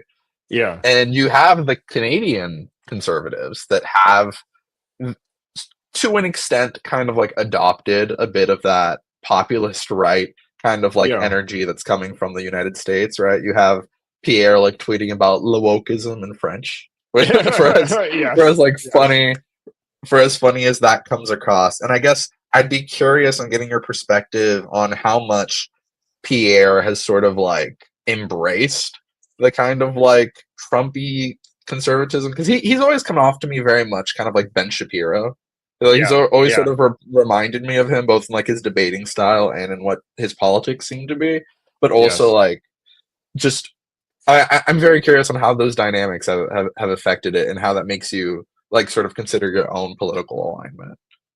Yeah, no, it's a good question. And this is a very hot issue in the Canadian election as it stands right now, right? Because everybody hates Trump, and Trump's tariffs and Trump's reelection have sort of dramatically altered the conventional wisdom of Canadian politics, which is that, Pierre Poilievre and the Conservatives had looked like they were cruising to a very easy victory, even perhaps a landslide victory, unprecedented in modern Canadian history.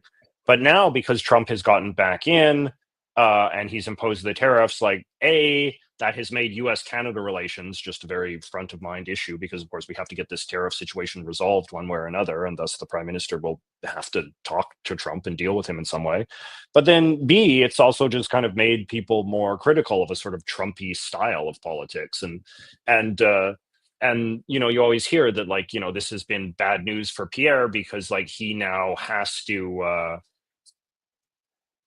to like really sort of like ostentatiously distance himself from Trump and deny that there's any sort of parallel between himself and Trump and all of this. And Trump has kind of helped him in that regard in some ways, because Trump has been very openly contemptuous of Pierre for reasons I don't really understand. But, you know, conservatives don't in this country don't want to see this election victory slip through their fingers. And so as a result, they've been perfectly happy to throw Trump under the bus, even ones that were previously kind of open-minded about Trump as, better than Trudeau and that kind of thing. Um, but it can be disingenuous, because obviously there are some parallels between Trump and Pierre. Like, Pierre is a much more educated, sort of thoughtful man. Like you said, he is much more of a sort of Ben Shapiro type. But at the same time, like, Pierre's political career has also been elevated by bringing into the Conservative Party fold more sort of populisty sort of people, like more kind of people who are more on the margins of Canadian politics, who don't sort of pay attention to these things as closely as say I do, right? Like, Pierre rose to power, became head of the Conservative Party, in the aftermath of the infamous truckers protest of 2022, which was definitely a populist movement in Canada, if there ever was one. The massive convoy of trucks that blockaded downtown Ottawa for weeks on end, in part because they were opposed to vaccine mandates and, basically vaccines in general, right? And Pierre has always kind of played a sort of footsie with the vaccine sort of skeptic sort of scene. He's played footsie with, I think, a sort of more conspiratorial faction of Canadian politics when he talks about, the World Economic Forum and, the globalists.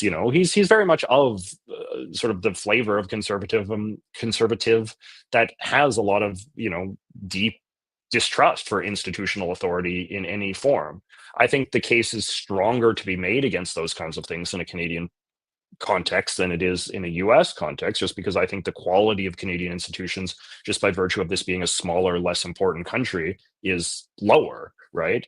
And but yeah, I mean, it is the thing though is that Pierre was very much, he is like what we would call in Canada like a sort of a big tent figure, right? Like, he is somebody that knows how to manage the coalition. He knows how to give everybody just enough that they feel he's on their side. That's one of Pierre's most greatest skills, right? Like, he's somebody that you can have a conversation with him for like 5 minutes and you'll think that like he agrees with everything that you've ever believed yourself, right?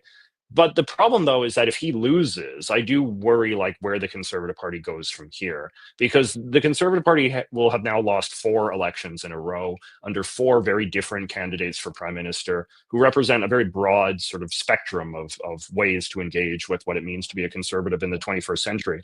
What I worry is that if Pierre goes down, that the party might go even more radical, right? Like, that the idea will be, Pierre's not that radical in my opinion, but the idea will be that, that this kind of, throwing bones, playing footsie, this kind of stuff, like, that's not good enough. We need somebody that's just actually doing those things, that believes those things like completely sincerely, that doesn't just kind of like make common cause with, maybe people that are skeptical of vaccine, passports or something, but actually is like an open anti-vax, an RFK type, right? Somebody who's not just, like skeptical of the World Economic Forum, but is like actively sort of, raising like sort of Tucker Carlson level conspiracy theories about this kind of stuff. And I think that's a very real danger, right? And in that sense, then I would get into a point where I would start to like really sort of feel pretty alienated from this party that I've historically been, happy to support. But I don't know, like, it's a challenging time, right? Because Canada is always affected by American sort of political wins. We always have been. The great sort of ideas of what politics is all about are always set by America much more than they are set by Canada. And so I think that it was always kind of like naive to assume that Canada would in some way be a sort of like a keeper of the flame of the old style of conservatism, even as America sort of descended into sort of chaos and extremism. And then I guess like somehow, when maybe Trumpism fails or whatever, like, do they go to like the little safe in Canada where this like classical sort of liberal conservative flame is being held, and then you use it to relight the Statue of Liberty's torch?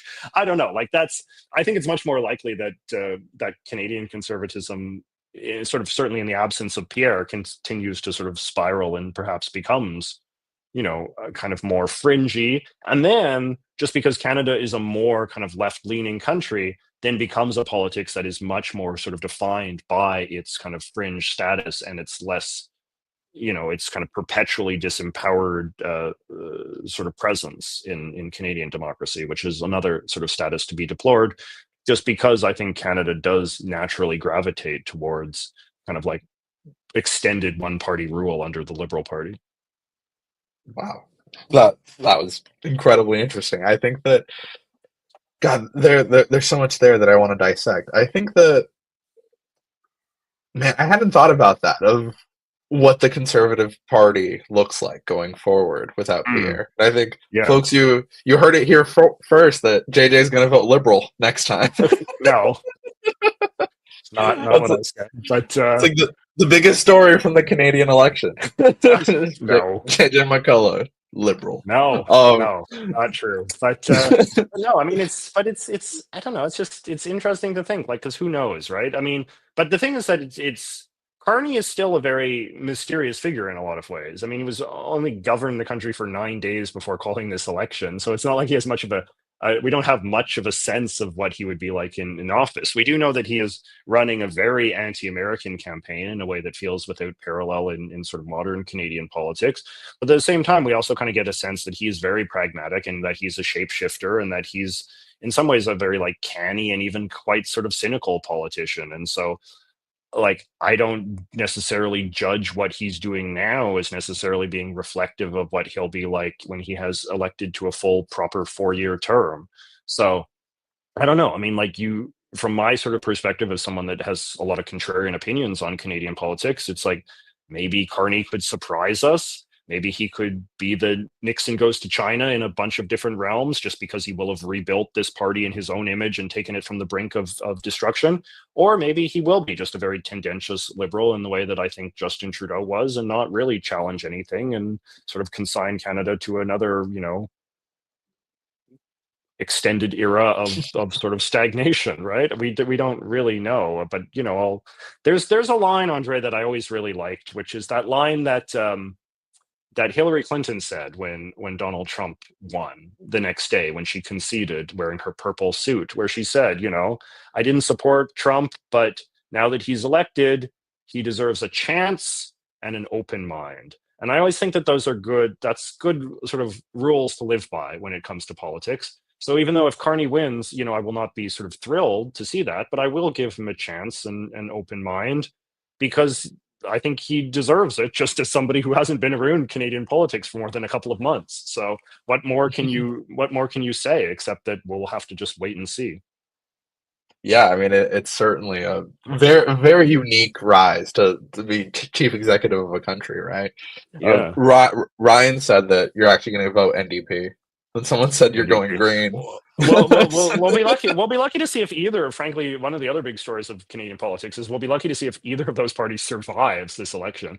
There's a very strong chance that they could both be, on the brink of being. Well, the Green Party, I think, will probably be wiped out, but the NDP could maybe not win official party status. We'll have to see. A lot of pressure on old Jagmeet tomorrow. Here's the prime ministerial debate. He's got to really sort of rev things up because he's in the low single digits now. Yeah, I mean, I think it's fascinating that, for as much as we talked about a sort of like pragmatism on the Hold on, left, seeing. No worries, go ahead. I'm just gonna turn off this light because it's annoying. Yeah, go on. No, just seeing how, like we're talking about pragmatism on the left in the United States, right? Like I'm someone who really believes in result-based voting, even if the Democratic Yes. Party isn't the party I would like it to be. I'm always going to support the Democratic Party over whatever the alternatives are, just because it's, Yes. And I think seeing that so illustrated so clearly in a Canadian context where, like, oh, okay, this is a serious election, things are on the ropes, NDP support falling, like Bloc Québécois probably as well, right?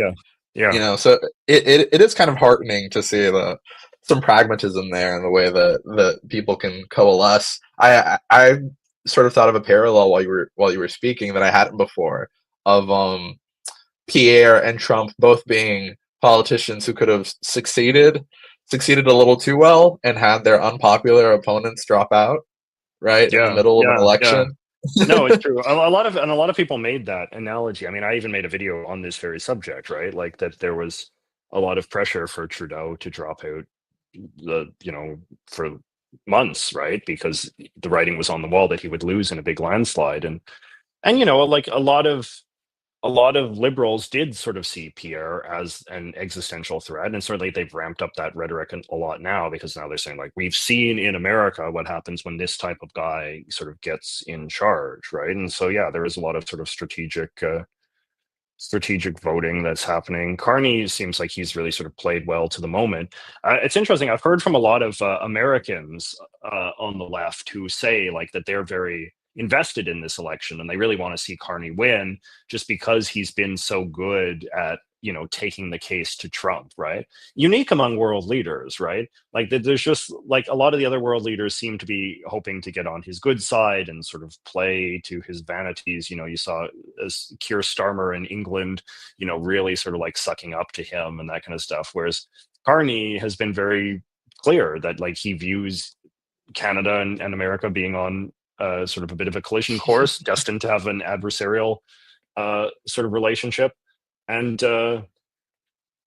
yeah, and so that's and so I think a lot of Americans kind of feel like in Carney they see something that. Oh, I'm sorry, JJ, you muted yourself. Sorry, still, your headphones may have disconnected. Still don't hear you. I'm so sorry, man.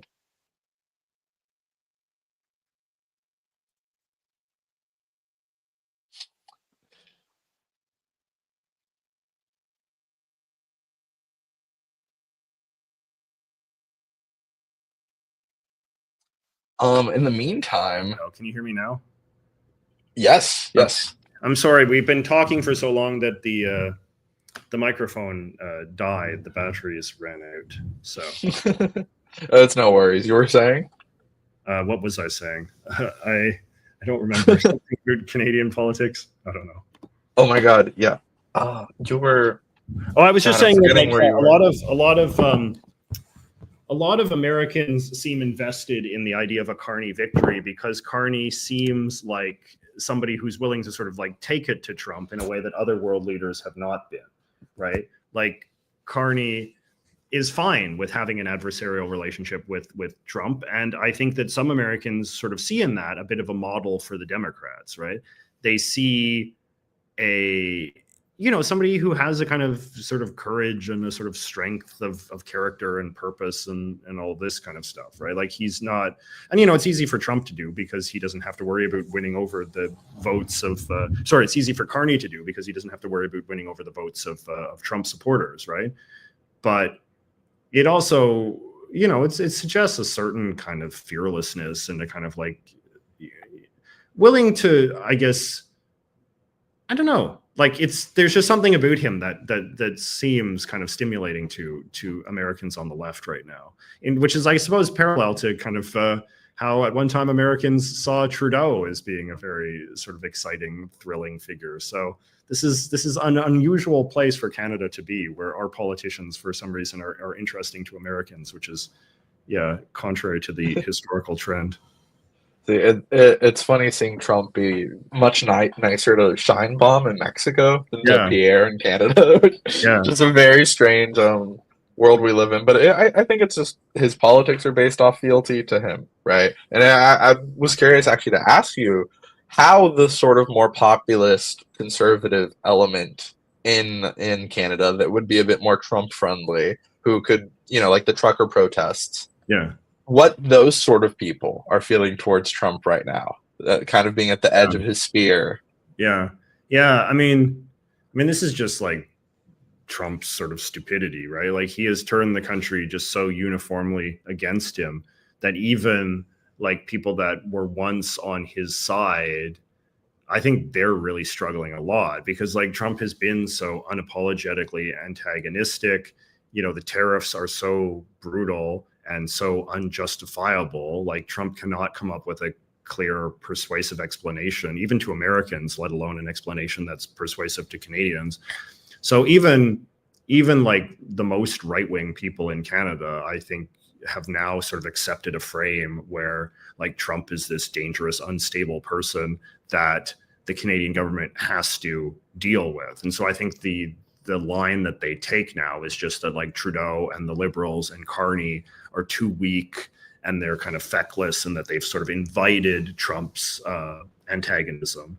That like Trump is like maybe they can kind of square this in a way. It's like, you know, Trump is very based in the sense that he just goes for it. He can sense that our country is weak, and that's why he's going after us, which is kind of cool in a way. I mean, yeah, it sucks that we're on the receiving end of it, but you know, it's like he has a kind of like, you know, he looks out for his people. No one's looking out for our people. We need a Trump of our own, right? Like this kind of thing. So I think that's kind of how some people are sort of squaring the circle. But I mean, you look at polls, right? And it's like everybody hates Trump in Canada now. Conservative voters hate Trump. Even, I think, like even members of the far right party, the People's Party, even they, I think, majority hate Trump, you know. Maybe they hate him a little bit less, but it's just like Trump's behavior has been so indefensible that it's really, really difficult to sort of say how you can support Trump and have any sort of shred of defensiveness to your own country. Yeah. Okay. Well, thank you, JJ. I'm going to ask you just one last question. If you have any closing thoughts or any questions you would like to have me or would like to ask me right before we wrap up. I don't think so. I'm just working on my next video, which is got to get this done hopefully sooner rather than later. It's about a fun aspect of American culture that we haven't talked much about cultural stuff, but I'd be curious to. I'm talking about the horoscopes and the zodiac and all of that. Which one of the zodiac goblins are you, Andre? I am a Gemini. Gemini. I'm two of them. I'm talking about the ways that the different horoscope things kind of like manifest in the culture more broadly. And Gemini is an interesting one just because like Gemini, like the name Gemini, like we associate this with like high tech, futuristic kind of stuff. Like right now, you know, Google has Google Gemini, which is, you know, the AI thing. And there was like the Gemini space probe and all this kind of stuff. So I'm just giving examples of things like that. So, but I don't know. It's the one thought that I, you know, sorry to just kind of like free associate ramble here, but like the one thought that I was thinking of is when I make these videos, like these kind of like cultural exposés of aspects of American culture and all of that, it does give me a kind of, I've made so many of these videos now, and it's involved sort of studying a different side of American history than just, you know, wars and presidents and all that. And one thing that it has made me realize is it's made me realize like a few conclusions about American culture. One of which is just like the large role that immigrants have played. Like it's just so undeniable, I think, when you study like American cultural history, the degree that like so many inventions and corporations and, you know, just things that really affected American daily life were done by immigrants in some way. Like the immigrant tradition is very strong and very profound. And so like the JD Vance idea that like America is just this creation entirely of the old stock, you know, Mayflower Americans, and, you know, everybody else is just a kind of guest in their house, just seems so disingenuous and so dishonest. And I've just developed a lot more sort of contempt for people that I think undermine the contributions of American immigrants. And I want to make a video about like sort of like what have I learned about American culture for having, you know, studied all these just different realms like American toys and food and drinks and, you know, high school culture and all the just random things that I've made videos on. And one of them is that just kind of like the contributions of not, I suppose, not even just Americans, but like also just like America as part of a like wider world community where Americans are very much in conversation, informed by the actions of other countries and take ideas from them. You know, that America's always been a kind of like globalized nation that exists within a community of nations and, you know, has, I would say broadly like respectful relations that go in both directions. You know, America has been a great inspiration to many foreign countries, but foreign countries have on many occasions also inspired America a great deal and affected how American culture manifests. So that's just one thought that's been a little bit on my mind as I get ready to go back to my Zodiac video. No, I mean, I think that's a wonderful observation. I think you could write a really incredible book one day called The American Cultural Canon or something along those lines, you know, like, because I think that just the amount of research that you've done there is just it's really incredible, just the extent to which you've covered all these different facets of American life, things that, you know, like my girlfriend doesn't particularly like care for history or anything like that, but like she could really enjoy your food videos, right? Like that's something she always gets a kick out of, and it's just like different aspects of culture. Like, what does culture mean? You know, like these different definitions that people have of it. Something I'd be interested in seeing you cover music more, 'cause I found that that's Yeah. something you've talked about very little. I know. It's because I've never been a big music guy, but definitely like there's a lot of stories to tell there. And you know, as I work through the canon, maybe I'll have to do more of that.